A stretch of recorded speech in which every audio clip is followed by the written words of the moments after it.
First bench ઉપર બેસતા હોય બરાબર. તો ફર્સ્ટ બેન્ચ આ એક સ્કૂલનું એક ઉદાહરણ લઈએ, મજા આવશે. સ્કૂલની એક બેન્ચ છે, એમાં 4 લોકોની કેપેસિટી વાળી બેન્ચ છે. એટલે વધુમાં વધુ કેટલા લોકો બેસી શકે? 4 લોકો બેસી શકે છે.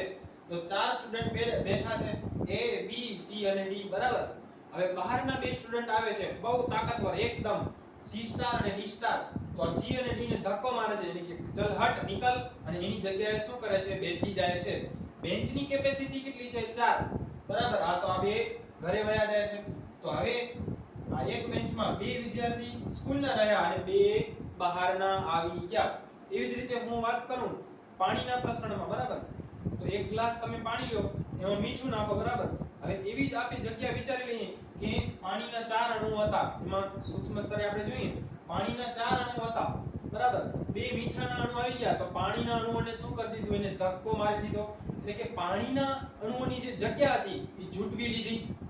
એટલે પાણીના અણુઓ વયા ગયા, એની જગ્યાએ મીઠાના અણુ આવી ગયા. તો પહેલા 4 પાણી હતા, હવે 2 પાણીના અણુ થઈ ગયા અને 2 મીઠાના અણુ થઈ ગયા. એટલે હું જો દ્રાવણની વાત કરું, દ્રાવણ કોને કહેવાય પહેલા એ જોઈ લો બરાબર.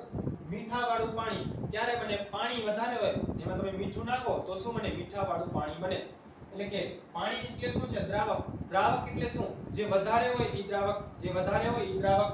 મીઠું શું છે? દ્રાવ્ય. જે ઓછું હોય એ દ્રાવ્ય, દ્રાવણમાં ઓછું હોય એ દ્રાવ્ય. અથવા જેમાં તમે ઓગાળો વસ્તુને, ગમે એ વસ્તુને, એ શું કહેવાય? દ્રાવક. અને જેને તમે ઓગાળો એને કહેવાય દ્રાવ્ય. મીઠાને ઓગાળ્યું તો મીઠું દ્રાવ્ય, પાણીમાં ઓગાળ્યું તો પાણી દ્રાવક. એવી રીતે મીઠા વાળું પાણી બન્યું.